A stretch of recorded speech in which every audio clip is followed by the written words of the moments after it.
أعوذ بالله من الشيطان الرجيم. بسم الله الرحمن الرحيم. لا يحب الله الجهر بالسوء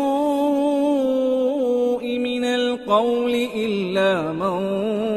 ظلم، وكان الله سميعا عليما. إن تبدوا خيرا أو تخفوه أو تعفوا عن سوء فإن الله كان عفوا قديرا. إن الذين يكفرون بالله ورسله ويريدون أن يفرقوا بين الله ورسله ويقولون نؤمن ببعض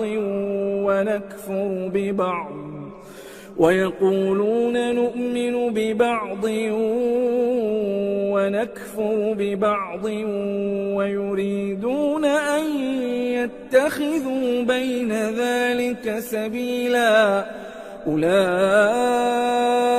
هم الكافرون حقا، وأعتدنا للكافرين عذابا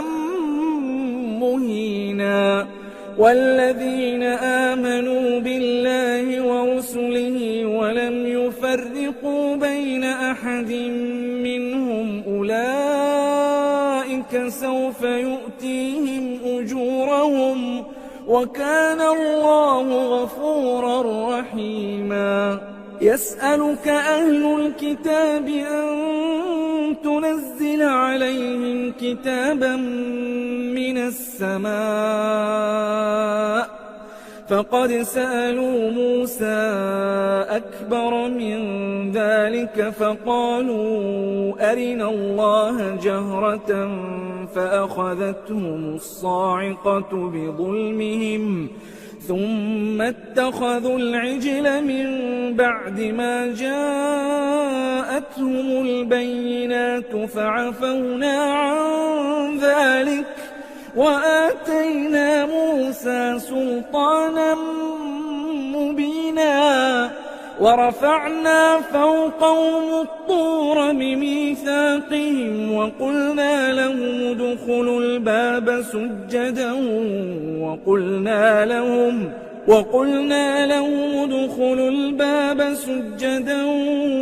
وقلنا لهم لا تعدوا في السبت وأخذنا منهم ميثاقا غليظا. فبما نقضهم ميثاقهم وكفرهم بآيات الله وقتلهم الأنبياء بغير حق وقولهم قلوبنا غلف، بل طبع الله عليها بكفرهم فلا يؤمنون إلا قليلا. وبكفرهم وقولهم على مريم بهتانا عظيما، وقولهم إنا قتلنا المسيح عيسى ابن مريم رسول الله وما قتلوه وما صلبوه ولكن شبه لهم، وإن الذين اختلفوا فيه لفي شك منه ما لهم به من علم إلا اتباع الظن، وما قتلوه يقينا بل رفعه الله إليه، وكان الله عزيزا حكيما. وإن من أهل الكتاب إلا ليؤمنن به قبل موته، ويوم القيامة يكون عليهم شهيدا. فبظلم من الذين هادوا حرمنا عليهم طيبات أحلت لهم وبصدهم عن سبيل الله كثيرا، وأخذهم الربا وقد نهوا عنه وأكلهم أموال الناس بالباطل، وأعتدنا للكافرين منهم عذابا أليما. لكن الراسخون في العلم منهم والمؤمنون يؤمنون بما أنزل إليك وما أنزل من قبلك والمقيمين الصلاة والمؤتون الزكاة والمؤمنون بالله واليوم الآخر أولئك سنؤتيهم أجرا عظيما إنا أوحينا إليك كما أوحينا إلى نوح والنبيين من بعده وأوحينا إلى إبراهيم وإسماعيل وإسحاق ويعقوب والأسباط وعيسى وأيوب ويونس وهارون وسليمان وآتينا داود زبورا ورسلا قد قصصناهم عليك من قبل ورسلا لم نقصصهم عليك وكلم الله موسى تكليما رسلا مبشرين ومنذرين لئلا يكون للناس على الله حجة بعد الرسل وكان الله عزيزا حكيما لكن الله يشهد بما أنزل إليك أنزله بعلمه والملائكة يشهدون وكفى بالله شهيدا إن الذين كفروا وصدوا عن سبيل الله قد ضلوا ضلالا بعيدا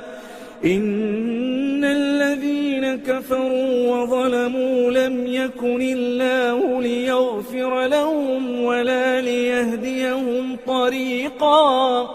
إلا طريق جهنم خالدين فيها أبدا وكان ذلك على الله يسيرا يا أيها الناس قد جاءكم الرسول بالحق من ربكم فآمنوا خيرا لكم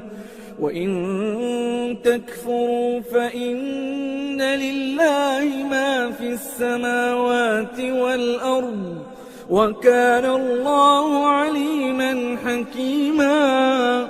يا أهل الكتاب لا تغلوا في دينكم ولا تقولوا على الله إلا الحق إنما المسيح عيسى ابن مريم رسول الله وكلمته ألقاها إلى مريم وروح منه فآمنوا بالله ورسله ولا تقولوا ثلاثة انتهوا خيرا لكم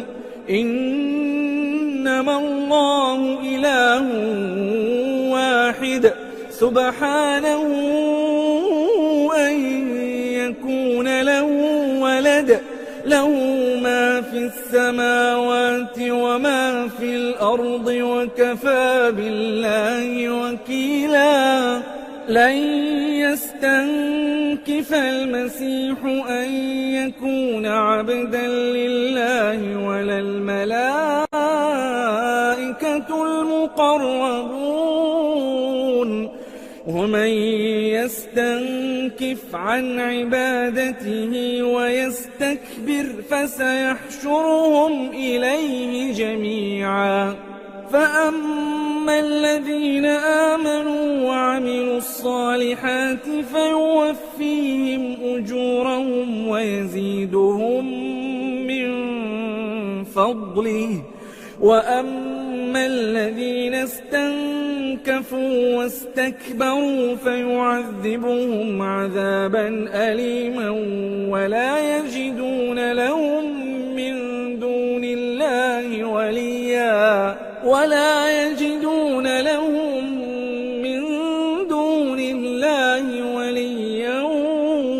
ولا نصيرا. يا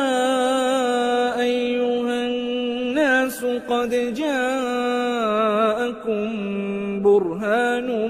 من ربكم وأنزلنا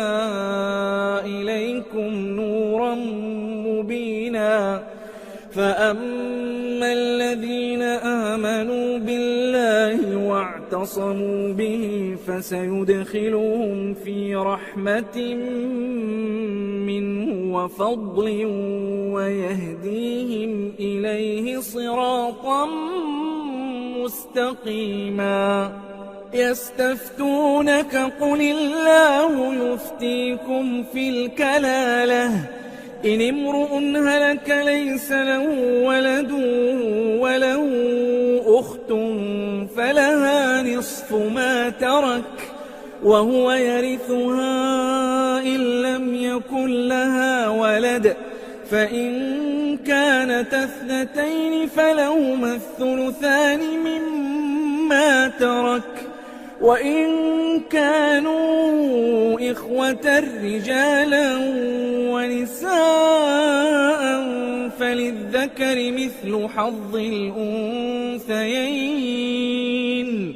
يبين الله لكم أن تضلوا والله بكل شيء عليم. بسم الله الرحمن الرحيم. يا أيها الذين آمنوا أوفوا بالعقود. أحلت لكم بهيمة الأنعام إلا ما يتلى عليكم غير محل الصيد وأنتم حرم. إن الله يحكم ما يريد. يا أيها الذين آمنوا لا تحلوا شعائر الله ولا الشهر الحرام ولا الهدي ولا القلائد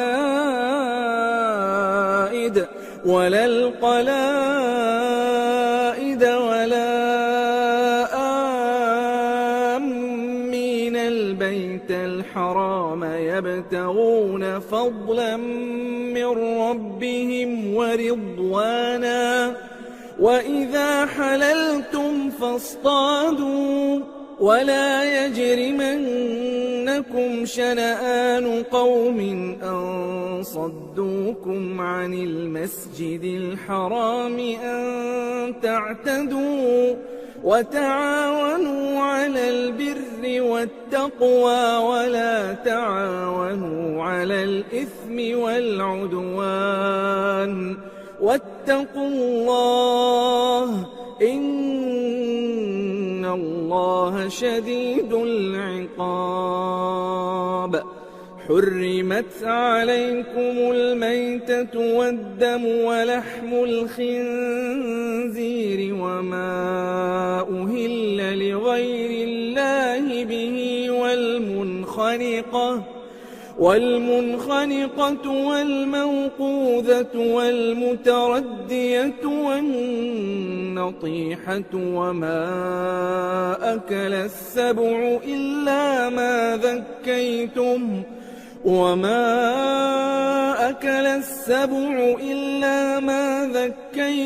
وما ذبح على النصب وأن تستقسموا بالأزلام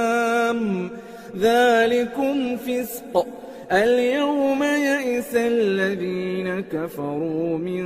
دينكم فلا تخشوهم واخشون. اليوم أكملت لكم دينكم وأتممت عليكم نعمتي ورضيت لكم الإسلام دينا فمن اضطر في مخمصة غير متجانف لإثم فإن الله غفور رحيم يسألونك ماذا أحل لهم قل أحل لكم الطيبات وما علمتم من الجوارح مكلبين تعلمونهن مما علمكم الله فكلوا مما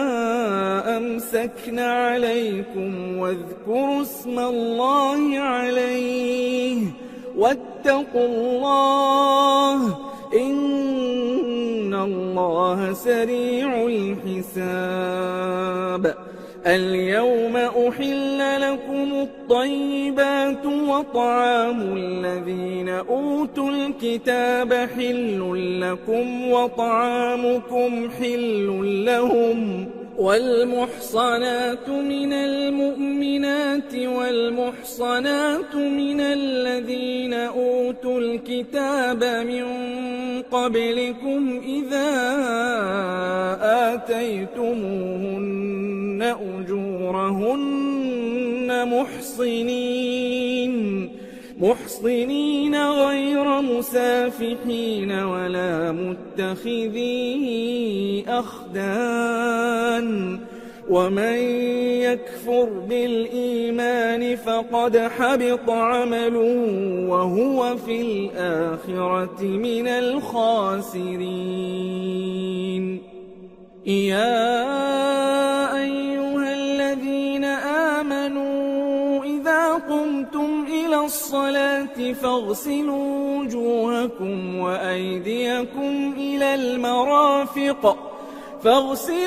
وجوهكم وأيديكم إلى المرافق وامسحوا برؤوسكم وأرجلكم إلى الكعبين وإن كنتم جنبا فاطهروا وإن كنتم مرضى أو على سفر أو جاء أحد منكم من الغائط أو لامستم النساء فلم تجدوا ماء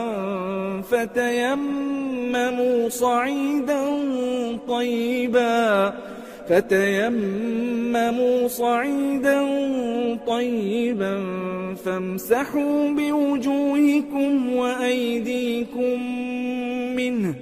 ما يريد الله ليجعل عليكم من حرج ولكن يريد ليطهركم وليتم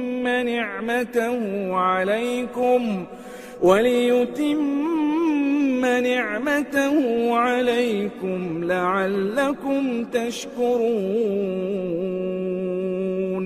واذكروا نعمة الله عليكم وميثاقه الذي واثقكم به إذ قلتم سمعنا وأطعنا واتقوا الله إن الله عليم بذات الصدور يا أيها الذين آمنوا كونوا قوامين لله شهداء بالقسط ولا يجرمنكم شنآن قوم على ألا تعدلوا اعدلوا هو أقرب للتقوى واتقوا الله إن الله خبير بما تعملون وعد الله الذين آمنوا وعملوا الصالحات لهم مغفرة وأجر عظيم. والذين كفروا وكذبوا بآياتنا أولئك أصحاب الجحيم. يا أيها الذين آمنوا اذكروا نعمة الله عليكم إذ هم قوم أن يبسطوا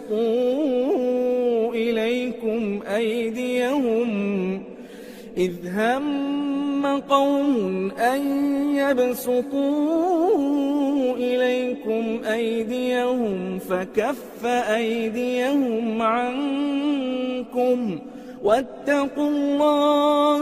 وعلى الله فليتوكل المؤمنون. ولقد أخذ الله ميثاق بني إسرائيل وبعثنا منهم 12 نقيبا وقال الله إني معكم لئن أقمتم الصلاة وآتيتم الزكاة وآمنتم برسلي وعزرتموهم وأقرضتم الله قرضا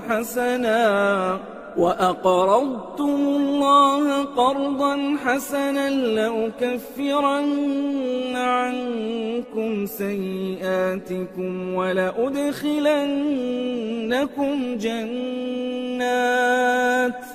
ولأدخلنكم جنات تجري من تحتها الأنهار فمن كفر بعد ذلك منكم فقد ضل سواء السبيل. فبما نقضهم ميثاقهم لعناهم وجعلنا قلوبهم قاسية يحرفون الكلم عن مواضعه ونسوا حظا مما ذكروا به ولا تزال تطلع على خائنة منهم إلا قليلا منهم فاعف عنهم واصفح إن الله يحب المحسنين. ومن الذين قالوا إنا نصارى أخذنا ميثاقهم فنسوا حظا مما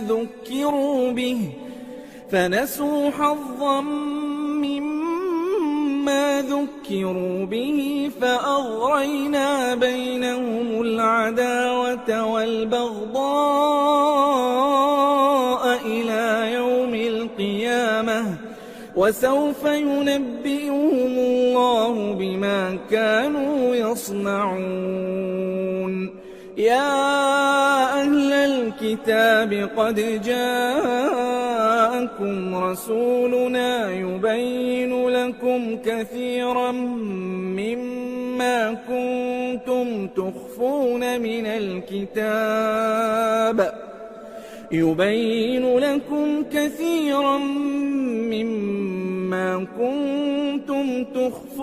من الكتاب ويعفو عن كثير. قد جاءكم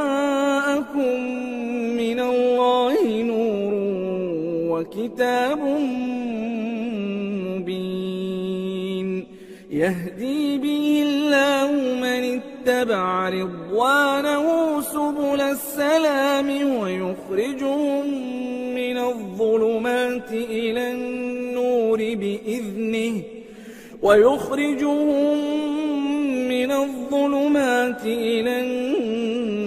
بإذنه ويهديهم إلى صراط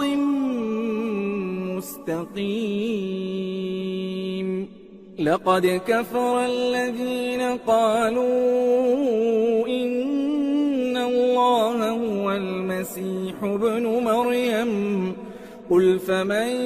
يملك من الله شيئا إن أراد أن يهلك المسيح ابن مريم وأمه ومن في الأرض جميعا ولله ملك السماوات والأرض وما بينهما يخلق ما يشاء والله على كل شيء قدير. وقالت اليهود والنصارى نحن أبناء الله وأحباؤه قل فلم يعذبكم بذنوبكم بل أنتم بشر ممن خلق يغفر لمن يشاء ويعذب من يشاء ولله ملك السماوات والأرض وما بينهما وإليه المصير. يا أهل الكتاب قد جاءكم رسولنا يبين لكم على فترة من الرسل أن تقولوا ما جاءنا من بشير ولا نذير فقد جاءكم بشير ونذير والله على كل شيء قدير. وإذ قال موسى لقومه يا قوم اذكروا نعمة الله عليكم إذ جعل فيكم أنبياء وجعلكم ملوكا وآتاكم ما لم يؤت أحدا من العالمين. يا قوم ادخلوا الأرض المقدسة التي كتب الله لكم ولا ترتدوا على أدباركم فتنقلبوا خاسرين. قالوا يا موسى إن فيها قوما جبارين وإنا لن ندخلها حتى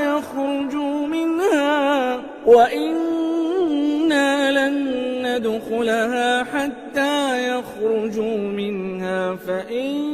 يخرجوا منها فإنا داخلون.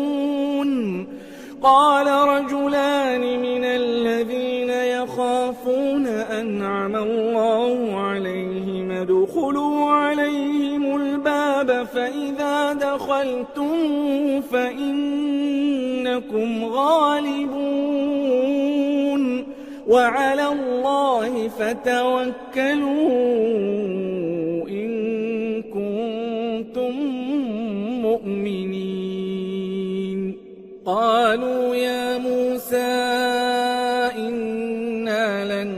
ندخلها أبدا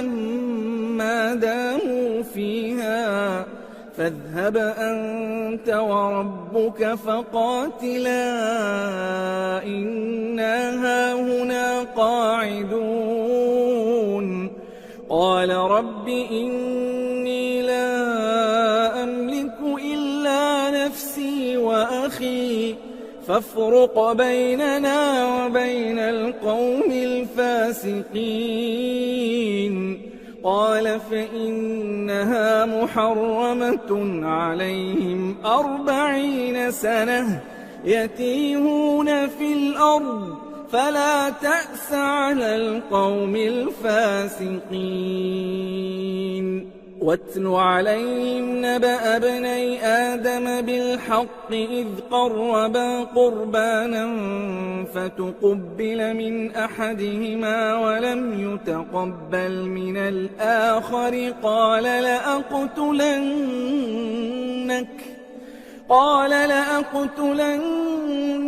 قال إنما يتقبل الله من المتقين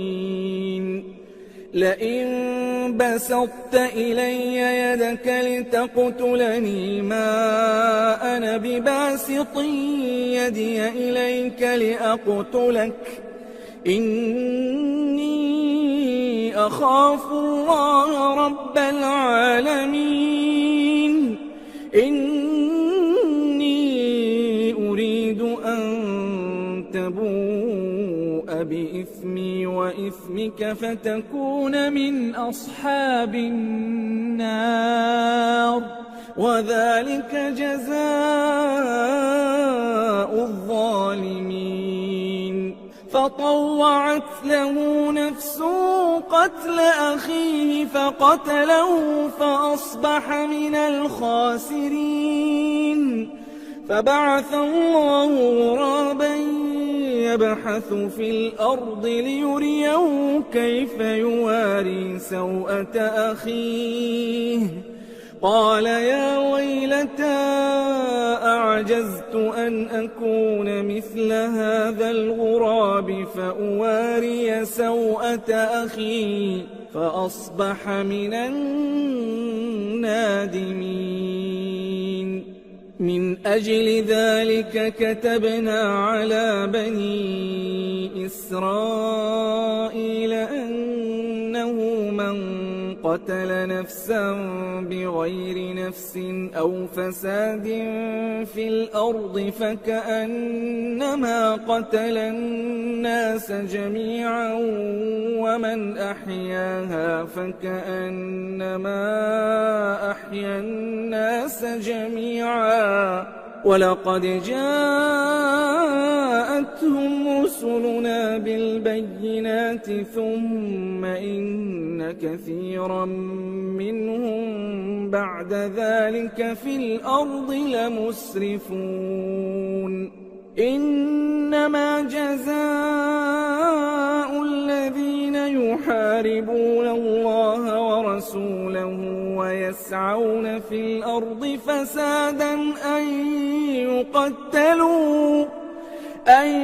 يقتلوا أو يصلبوا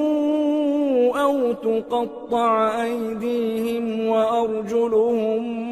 من خلاف أو ينفوا من الأرض ذلك لهم خزي في الدنيا ولهم في الآخرة عذاب عظيم إلا الذين تابوا من قبل أن تقدروا عليهم فاعلموا أن الله غفور رحيم يا أيها الذين آمنوا اتقوا الله وابتغوا إليه الوسيلة وجاهدوا في سبيله لعلكم تفلحون إن الذين كفروا لو أن لهم ما في الأرض جميعا ومثله معه ليفتدوا به من عذاب يوم القيامة ما تقبل منهم ولهم عذاب أليم يريدون أن يخرجوا من النار وما هم بخارجين منها ولهم عذاب مقيم والسارق والسارقة فاقطعوا أيديهما جزاء بما كسبا نكالا من الله والله عزيز حكيم فمن تاب من بعد ظلمه وأصلح فإن الله يتوب عليه إن الله غفور رحيم ألم تعلم أن الله له ملك السماوات والأرض يعذب من يشاء ويغفر لمن يشاء والله على كل شيء قدير يا أيها الرسول لا يحزنك الذين يسارعون في الكفر من الذين قالوا آمنا بأفواههم ولم تؤمن قلوبهم ومن الذين هادوا سماعون للكذب سماعون لقوم آخرين لم يأتوك يحرفون الكلم من بعد مواضعه يقولون إن أوتيتم هذا فخذوه وإن لم تؤتوه فاحذروا ومن يرد الله فتنته فلن تملك له من الله شيئا أولئك الذين لم يرد الله أن يطهر قلوبهم لهم في الدنيا خزي ولهم في الآخرة عذاب عظيم سماعون للكذب أكالون للسحت فإن جاءوك فاحكم بينهم أو أعرض عنهم وإن تعرض عنهم فلن يضروك شيئا وإن حكمت فاحكم بينهم بالقسط إن الله يحب المقسطين وكيف يحكمونك وعندهم التوراة فيها حكم الله ثم يتولون من بعد ذلك وما أولئك بالمؤمنين إنا أنزلنا التوراة فيها هدى ونور يحكم بها النبيون الذين أسلموا للذين هادوا والربانيون والأحبار بما استحفظوا من كتاب الله وكانوا عليه شهداء فلا تخشوا الناس واخشوني ولا تشتروا بآياتي ثمنا قليلا ومن لم يحكم بما أنزل الله فأولئك هم الكافرون وكتبنا عليهم فيها أن النفس بالنفس والعين بالعين والأنف بالأنف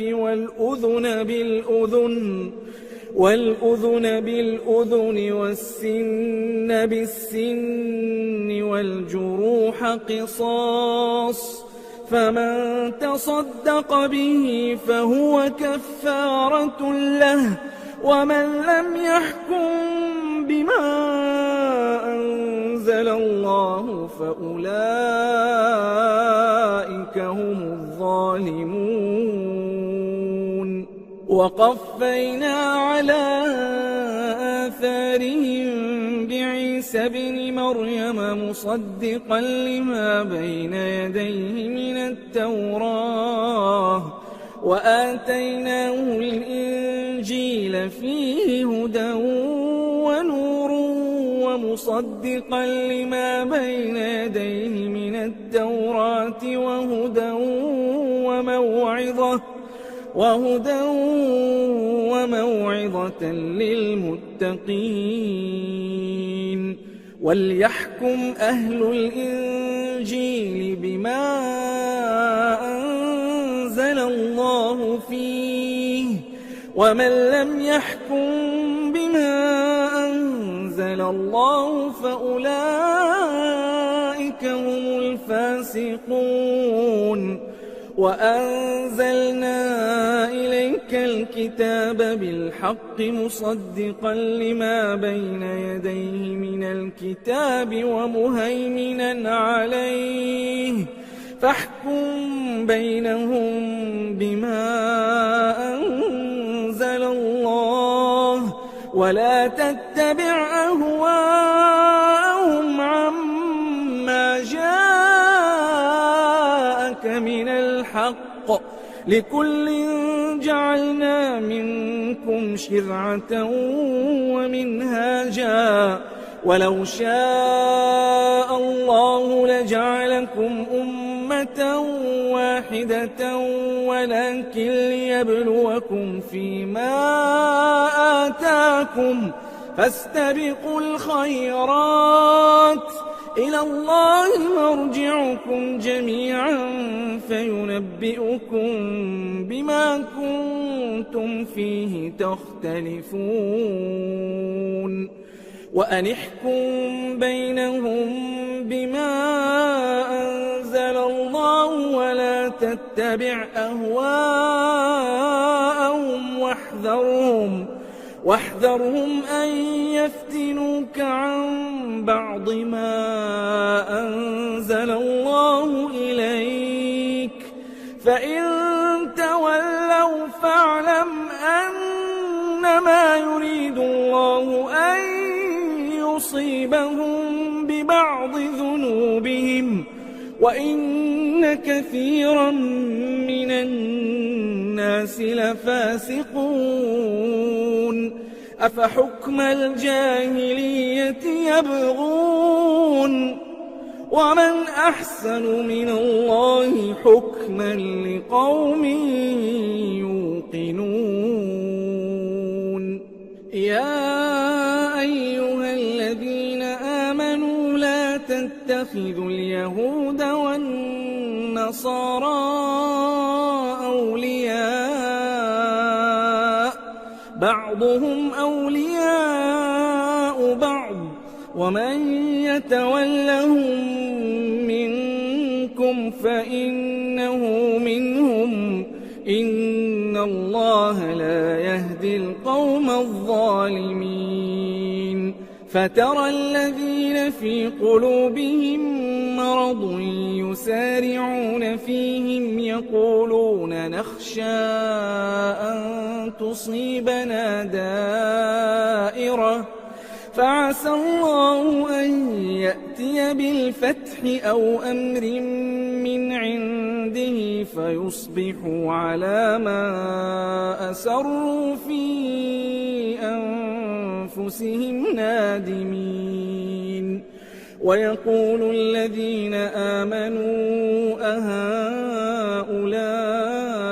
الذين أقسموا بالله جهد أيمانهم إنهم لمعكم حبطت أعمالهم فأصبحوا خاسرين يا أيها الذين آمنوا من يرتد منكم عن دينه فسوف يأتي الله بقوم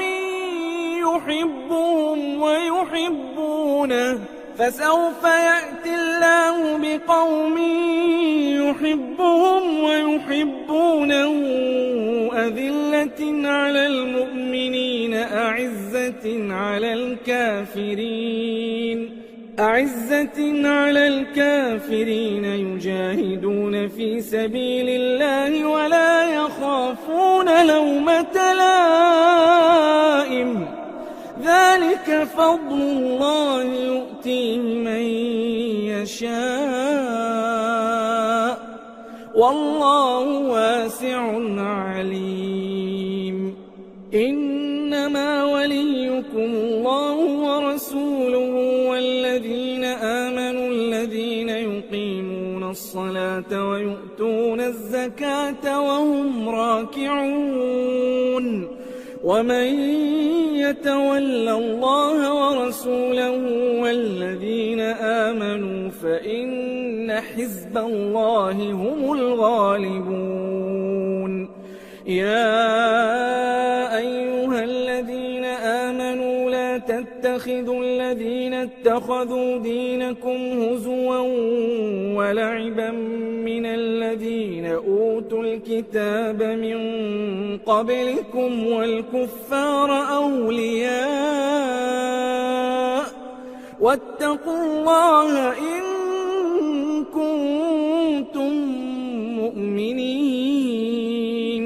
وإذا ناديتم إلى الصلاة اتخذوها هزوا ولعبا ذلك بأنهم قوم لا يعقلون. قل يا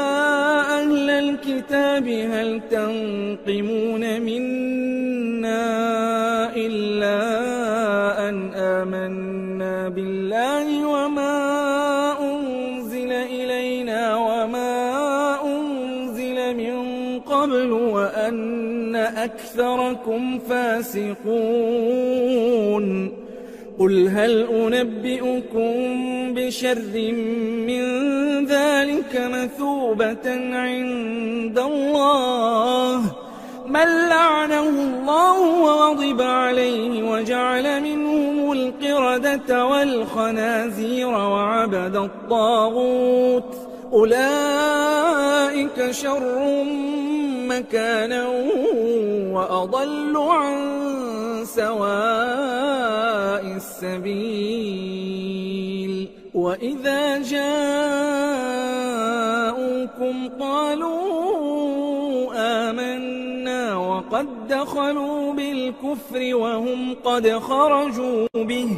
والله أعلم بما كانوا يكتمون. وترى كثيرا منهم يسارعون في الإثم والعدوان وأكلهم السحت لبئس ما كانوا يعملون. لولا ينهاهم الربانيون والأحبار عن قولهم الإثم وأكلهم السحت لبئس ما كانوا يصنعون. وقالت اليهود يد الله مغلولة غلت أيديهم ولعنوا بما قالوا بل يداه مبسوطتان ينفق كيف يشاء وليزيدن كثيرا منهم ما أنزل إليك من ربك طغيانا وكفرا وألقينا بينهم العداوة والبغضاء إلى يوم القيامة كلما أوقدوا نارا للحرب أطفأها الله ويسعون في الأرض فسادا والله لا يحب المفسدين. ولو أن أهل الكتاب آمنوا واتقوا لكفرنا عنهم سيئاتهم ولأدخلناهم جنات النعيم. ولو أنهم أقاموا التوراة والإنجيل وما أنزل إليهم من ربهم لأكلوا من فوقهم ومن تحت أرجلهم منهم أمة مقتصدة وكثير منهم ساء ما يعملون. يا أيها الرسول بلغ ما أنزل إليك من ربك وإن لم تفعل فما بلغت رسالته والله يعصمك من الناس إن الله لا يهدي القوم الكافرين قل يا أهل الكتاب لستم على شيء حتى تقيموا التوراة والإنجيل وما أنزل إليكم من ربكم وليزيدن كثيرا منهم ما أنزل إليك من ربك طغيانا وكفرا فلا تأس على القوم الكافرين إن الذين آمنوا والذين هادوا والصابئون والنصارى من آمن بالله واليوم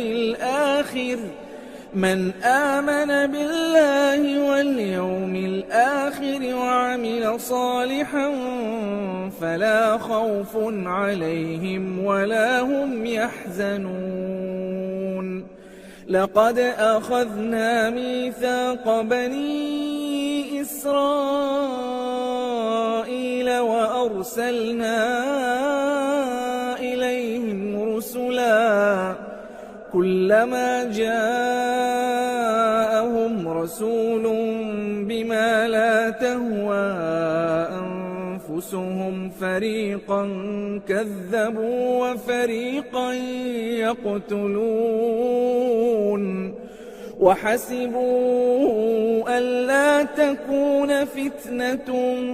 فعموا وصموا ثم تاب الله عليهم ثم عموا وصموا كثير منهم والله بصير بما يعملون لقد كفر الذين قالوا إن الله هو المسيح ابن مريم وقال المسيح يا بني إسرائيل اعبدوا الله ربي وربكم إنه من يشرك بالله فقد حرم الله عليه الجنة ومأواه النار وما للظالمين من أنصار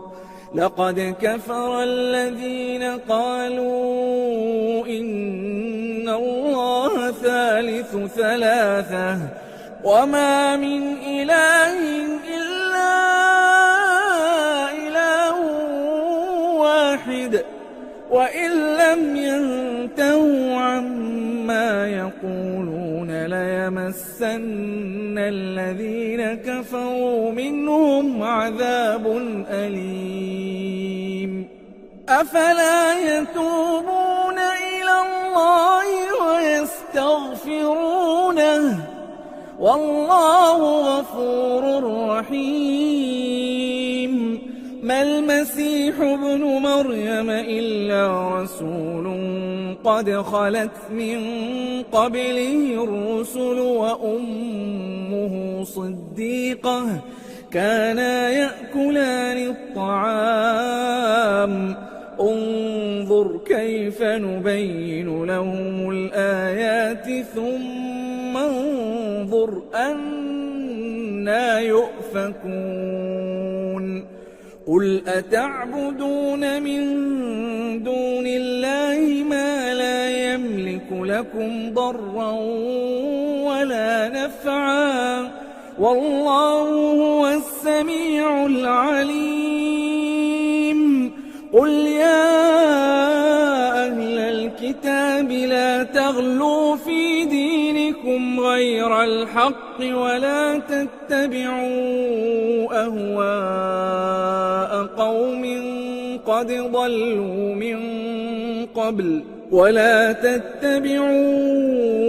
أهواء قوم